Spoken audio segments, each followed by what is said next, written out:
नमस्कार दोस्तों, जी.क्यू तफसा YouTube channel में आपका हार्दिक स्वागत है। दोस्तों, जूनियर अकाउंटेंट का रिजल्ट आने के बाद से कैंडिडेट्स का इंतज़ार है कि डीवी कब होंगे। तो इसका जो हम एक तरीके से सोर्स ये मान सकते हैं इन्फॉर्मेशन का कि हमारे राजस्थान कर्मचारी चयन बोर्ड के चेयरमैन साहब आलोक राज जी का जो ट्वीट आया था उस समय, उसी से हम ये कह सकते हैं कि उन्होंने कहा था कि आप सब का सवाल है कि जब भर्तियों की डीवी होगी, बता दूँ कि डीवी की जिम्मेदारी बोर्ड की है, लेकिन चूँकि हमारे पास संसाधनों की कमी है तो सिर्फ 7 भर्तियाँ जैसे ये सूचना सहायक, JNM, ANM, CHO, agriculture supervisor और ये जूनियर अकाउंटेंट कंप्यूटर नहीं संगणक के 40,000 कैंडिडेट की रिव्यू करवाने में ही बोर्ड को 9 से 10 महीने लगेंगे। बाकी जो एग्ज़ाम अब हो रहे हैं उनका नंबर तो इसके बाद ही पड़ेगा। इसलिए हमने राज्य सरकार से अनुरोध किया है कि सभी डीवी संबंधित विभाग करवाएं ताकि सभी डीवी अगले 3 से 4 माह में पूरी हो सके। सरकार और विभाग से विमर्श चल रहा है। उम्मीद है जल्द ही इस विषय में फैसला होगा। तो अब देख लीजिए, बोर्ड ने तो अपनी तरफ से ये बता दिया कि अगर ये प्रक्रिया है 40,000 कैंडिडेट 9 से 10 महीने जो इसमें लगने वाले हैं। अगर सरकार चाहती है और सभी विभाग जो सहयोग करे तो हो सकता है डीवी 3 से 4 माह में भी हो सकता है। तो ये जो ट्वीट आया था उसके बाद बहुत सारी ट्वीट आए हैं या प्रक्रियाएँ शुरू भी हुई है। जैसे हम ये देख सकते हैं कि उसके बाद जो है जेएनएम की ऑफलाइन डीवी 18 जुलाई से शुरू होंगे, ये इन्होंने बताया था। और ये जो प्रक्रिया थी तो इन्होंने सोचा कुछ डीवी हैं जो करवाए जाएँ ऑफलाइन, कुछ ऑनलाइन।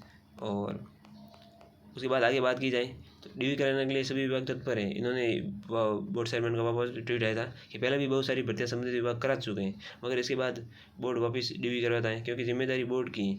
यहाँ बात डीवी कराने की नहीं बल्कि जिम्मेदारी लेने की है। हमें सिर्फ जूनियर अकाउंट के एक डीवी नहीं निपटानी है, हमें देखना है कि हम कैसे इन 7 भर्तियों के 40,000 कैंडिडेट की डीवी करवाएं और उसके आगे आने वाले 50,000 से 1 लाख लोगों की डीवी हम एक पुख्ता लॉन्ग टर्म व्यवस्था करना चाहिए और शॉर्ट टर्म कट नहीं। Please try to understand. तो ये बार बार लोग पूछ रहे हैं या कैंडिडेट पूछ रहे हैं सर डीवी कब होगी, क्योंकि रिजल्ट के बाद बहुत से कैंडिडेट होते हैं वो डीवी का इंतजार करते हैं कि टाइम पे डीवी हो जाए तो आगे फाइनल रिजल्ट के बाद ज्वाइनिंग का प्रोसेस भी टाइम पे हो जाए। तो बोर्ड के भी पास संसाधन कम है और उनका भी दबाव है एक तरीके से, और काम वो कर रहे हैं। तो अभी देख लीजिए डीवी में टाइम लग रहा है कि सर जी अभी जीएनएम भर्ती के डीवी ऑनलाइन शुरू हो गए हैं, जेआरए की ऑनलाइन डीवी होगा क्या, ये मतलब लोग पूछ रहे हैं। तो इधर जो आलोक राज जी ने कहा है कि सभी डीवी को ऑफलाइन करवाने का प्रयास है ताकि कैंडिडेट को सहूलियत हो और सिस्टम में ट्रांसपेरेंसी हो। मगर देखते हैं क्या क्या परेशानी आती है और कितनी सफलता मिलती है। शुरुआत की है, बस ईश्वर का आशीर्वाद बना रहे। तो ये अभी ऑफलाइन डीवी पे ध्यान, ऑनलाइन डीवी का जो प्रयास है इन्होंने शुरू किया है।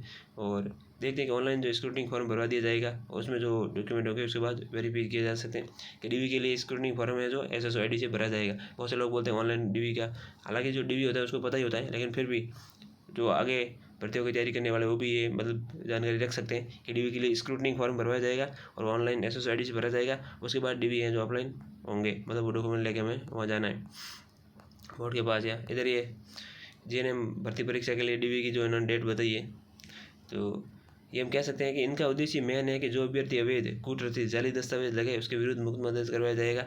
ये एक तरीके से इनका कहना है कि कुल मिला के जितने फर्जीवाड़े अभी पकड़े जा रहे हैं पीटीआई की भर्ती है या किसी में भी है तो उनको रोकने के लिए, मतलब ये कह रहे हैं कि जिन्हें भर्ती परीक्षा 2023 दस्तावेज सत्यापन में सावधानी बरतें। अब जो अभ्यर्थी अवैध कूटनीति जाली दस्तावेज पेश करते हुए पाए जाएंगे उनके खिलाफ सख्त कार्रवाई अमल में लाई जाएगी और उनके विरुद्ध मुकदमा दर्ज करवाया जाएगा। तो कुल मिला के ये है कि ये डीवी में ही इतना अच्छा मतलब एक टाइट सिक्योरिटी कर दें कि जो है फर्जी डॉक्यूमेंट का कोई चांस ही नहीं रहता है। फॉरेस्ट गार्ड के लिए इन्होंने 19 से 25 जुलाई के लिए जो है सत्यापन स्क्रूटनी फॉर्म ओपन कर दिए हैं और साइट दे दी है आपको।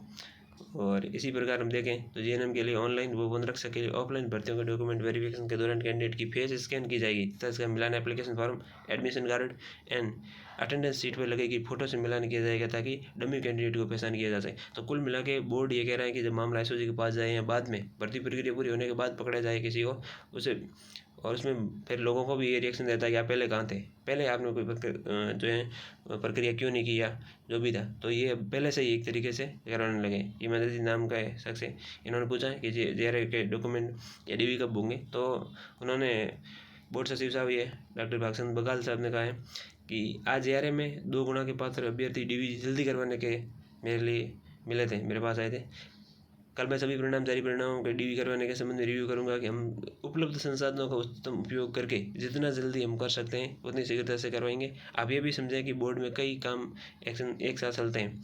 आपकी आकांक्षा अधीरता व परिस्थिति को समझ सकते, लेकिन किसी की भी एक सीमा होती है। जेआरए के कैंडिडेट को केवल जेआरए की डीवी से मतलब है, लेकिन हमारे लिए सभी परीक्षाओं की डीवी जरूरी है, महत्वपूर्ण है।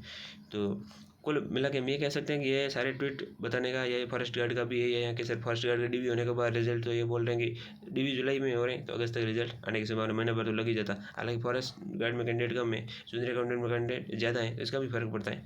और इधर भी है कि परीक्षाओं में पात्र कैंडिडेट की सिलेक्ट हो, इसके लिए हमारा पूरा प्रयास है कि अभी ये जो पशु परिषद भर्ती में पुरानी वाली बात चल रही, भर्ती में शब्द ऐसे कैंडिडेट को पकड़ा जिन्होंने गलत फर्जी दिव्यांग सर्टिफिकेट पेश किए थे, इसका सही निरस्त कर उनकी जगह सही व पात्र कैंडिडेट के लिए कार्यवाही कर रहे हैं। इनके वो गलत प्रमाण पत्र जारी करने वालों के विरुद्ध आपराधिक मुकदमे भी करने की सोच रहे हैं। तो ये देख लीजिए, ये बाद में जो ये चीज़ें खुल के आ रही हैं, सामने आ रही, तो बोर्ड सचिव का कहना है क्यों नहीं हम पहले से ही एक तरीके से इसमें लोगों को पकड़ने का, या एक तरीके से कैंडिडेट को यहीं पकड़ लिया जाए तो आगे जो है योग्य कैंडिडेट का चयन हो सकता है। तो इस आधार पर हम कह सकते हैं कि जो जूनियर अकाउंटेंट के डीवी होने वाले हैं वो हम अगस्त में ही समझ सकते हैं कि अगस्त में शुरू हो जाएंगे। इस प्रक्रिया के हिसाब से कितना भी ये कहे, लेकिन एक प्रोसेस होता है, प्रोसेस के थ्रू हम ये समझ सकते हैं कि आपके जो अगस्त में ये जो जूनियर अकाउंटेंट के डीवी शुरू हो जाएंगे, और टाइम तो लगेगा इस हिसाब से। अगर ये छोटी भर्तियों में मतलब कम पदों वाली भर्तियों में भी इतना टाइम लग रहा है, तो जूनियर अकाउंटेंट में पद ज़्यादा है, 10,000-11,000 कैंडिडेट जो हैं लगभग डीवी के लिए, तो उनको टाइम तो लगेगा। ये स्क्रूटिंग फॉर्म बनवाएंगे, फिर ऑफलाइन चेक करवाएंगे, तो ये फिर इसका अभी तक कोई खास वो आया नहीं। अब जब डॉक्यूमेंट या डीवी से रिलेटेड कोई प्रक्रिया आएगी, तो हमारा इस वीडियो में यही है कहने का मतलब कि आप ये जो सारे ट्वीट देख रहे हो या ये सब ऑथेंटिक ही मान सकते हैं इनको, कि बोर्ड के चेयरमैन साहब या सचिव साहब के ट्वीट है, और उनसे ऊपर तो क्या है वो जो जानकारी देते हैं वही हमको सही मान सकते हैं। तो आप ये मान सकते हैं कि जो अगस्त में है जो जूनियर अकाउंटेंट के डीवी जो हमें शुरू होने की प्रक्रिया वो देख सकते हैं, बाकी उससे पहले तो लग नहीं रहा है, और अगस्त में ही शायद, अगस्त लास्ट में ही इस हिसाब से। तो बाकी कोई फिक्स डेट हम ये नहीं वैसे कह सकते हैं कि भाई हाँ इतने दिन डीवी शुरू हो जाएंगे, वो तो बोर्ड चेयरमैन साहब या सचिव साहब ही बताएंगे। तो उम्मीद है कि जूनियर अकाउंटेंट वाले अभ्यर्थियों के लिए एक थोड़े बहुत इस आइडिया लग जाएगा कि अभी जो डीवी है इनके वो अगस्त में शुरू होने की संभावना है। बाकी देखते हैं कि बोर्ड की तरफ से क्या ट्वीट या एक तरीके से क्या सूचना आती है, वही फाइनल होगा। तो मिलेंगे किसी और वीडियो में, तब तक हमें दीजिए इजाज़त। धन्यवाद।